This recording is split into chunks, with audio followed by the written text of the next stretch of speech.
Joe Pepitone was signed by the New York Yankees in 1958. Oh, Jesus. The Brooklyn native broke into the majors in 1962. Oh, Jesus. Where legend has it that he had spent his $25,000 signing bonus, which is $217,000 in today's A lot of dollars, money then. I spend it in the on week. his way to spring training in Florida. He'll fit real well here in Club 400. He won a World Series ring and Rookie of the Year that season. In 1970, he was traded from Houston to the Cubs, where he replaced the great Ernie Banks at first base. He remained in Chicago until 1973, where he was traded to the Atlanta Braves, Take it easy. where Hank Aaron used Joe's bat and cleats when he tied and broke Babe Ruth's home run record. So that's why I'm in the Hall of Fame? You wore my cleats? You know what? Do me a favor. Don't say another word. You go sit down. I'll be Jesus Christ. I'll introduce these people. You're talking bad shit here, man. I mean, what? I gotta be remembered for cleats? I had good years, man, when I came with the Cubs, Ray. You know that. We had some fun together. And that was my boy over here. He had to follow me all over the place, Randy, to make sure I get to bed on time. Randy became the biggest alcoholic by doing that. He got lucky a few times, too. All right, do Hundley. And, you got to hear him making love. He said, give me the cricket, goose darn it, and the booty pop. And you're good, man. I like that. You hear it from the other room. It gets you excited. I'm sorry, guys. I'm talking free because I'm out of my state. I'm going back to Brooklyn tomorrow where I can get away with this stuff.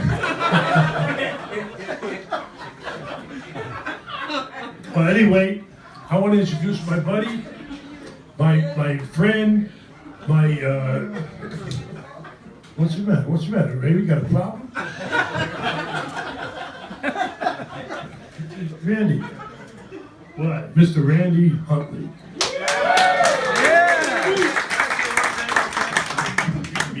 I'll tell you what, Randy came out here 2 years ago, and I gave him a check for $1,000 for me and Eric go to the fantasy camp. Obviously, if you haven't heard about Randy's camp, it's going to start in about 3 weeks right now. It's the greatest experience if you're a Cub fan from all time. He is the inventor of the fantasy camp. And I'll tell you what, I've gotten to know Randy pretty good. We had a great time in Mesa, Arizona at his camp, and this guy is one of the best, and I'm so happy he came out here tonight just to hang out with you guys. Let's get it up for Randy Hundley, man. Thank you. Pepe, I want you to tell this story. That I don't even know where to start. I'm sitting on a plane one day, just like this. Pepe comes up to the seat and gets, back in my face. He says, I'm never gonna fool around again in my life.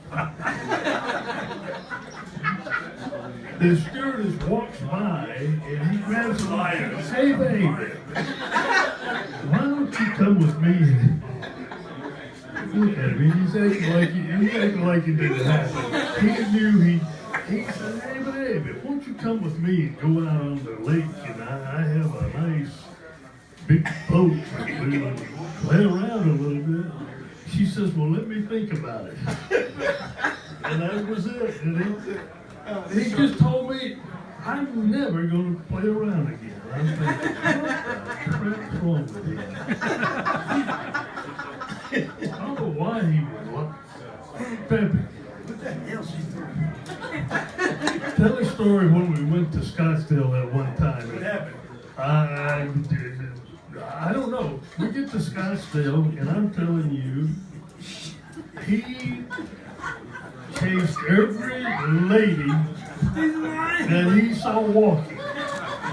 I needed love. I didn't get it from my managers. I didn't get it from my teammates. I needed love. So any way I could find it. Right, Robin? Where are you? Right, Robin? A great girl.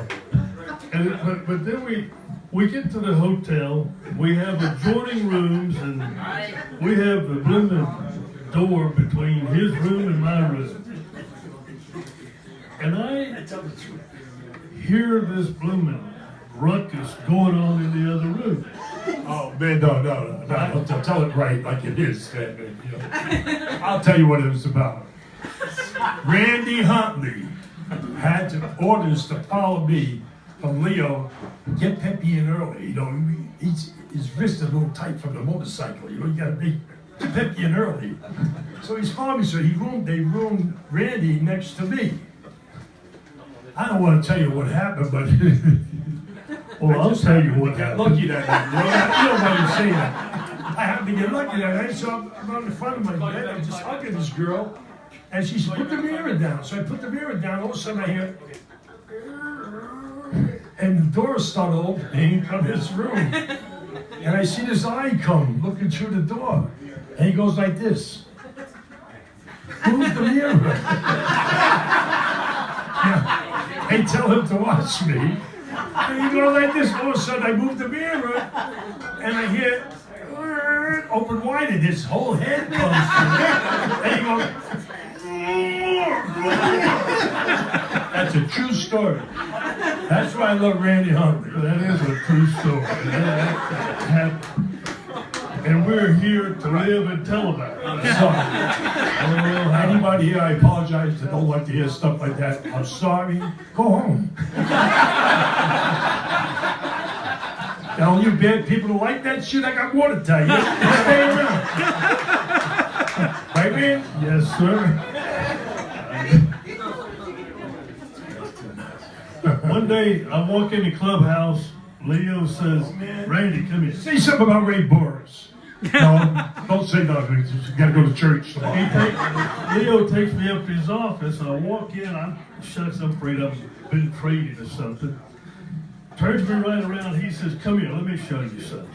Walks outside his door, and there sits this big, long motorcycle. He gets in the clubhouse about 7 in the morning, parks that blooming motorcycle right outside of Leo's Right in door. front of Leo's door. He says, "This is why Pepe's not hitting. He's riding this motorcycle and his hands are getting tired because he's doing this all around."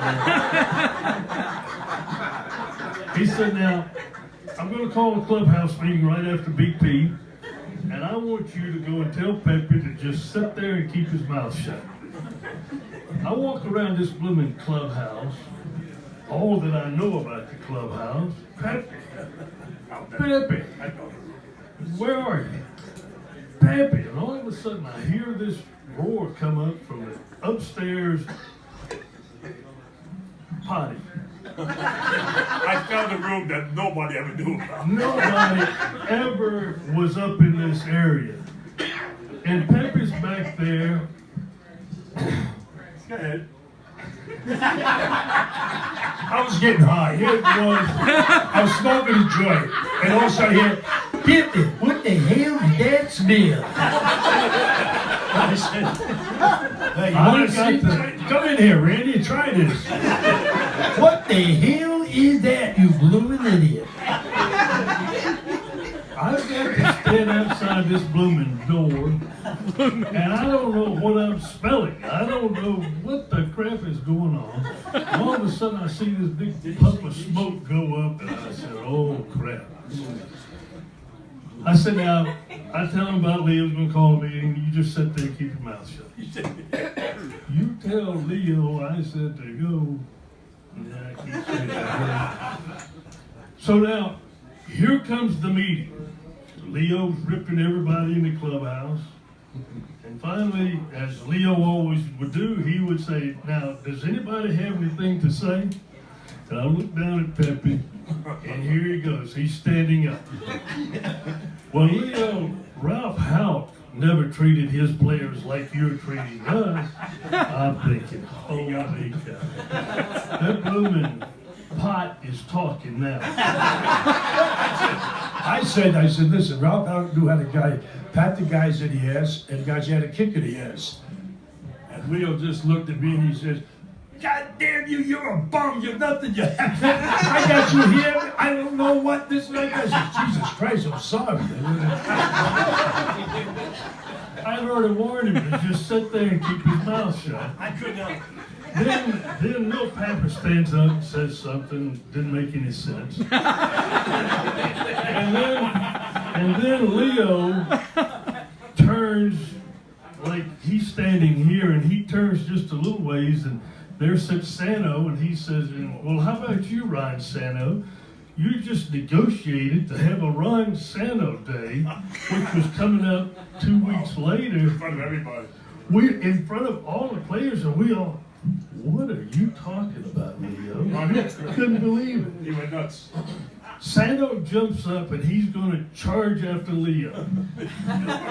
Ernie, Billy Williams, and Beck grabbed Sano to hold him back because he would have killed Leo. He said, Leo says, hang on a minute. Gets over here on the phone, and he calls John Holland. He says, John, come down here in the clubhouse. About 5 minutes later, he comes down. He said, now, John, didn't Sano negotiate a Ron Sano Day? We're all looking at one another and saying, what the crap? And I didn't start all of that. I wasn't my fault. John Holland adjusting his tie, and Leo said, John, did he say that? He said, well, Leo, yes, he did. He asked for a Ron Sano Day. Wow. I'm telling you what, we all but fell out of our seats when we heard that. It was the all-time big league meeting in a clubhouse by one team. I'll guarantee you, no other team had a meeting like this. And it all started because of Randy Hundley came into the place where I was smoking a joint. And it all went right from there. It started with Ron Sano and all that shit. I didn't play for about 2 weeks. He benched me, that son of a gun. Randy Hundley started that shit. I'm telling you, Peppy, you are the world's best. I love it. I know you do. See, the thing You about tell it- me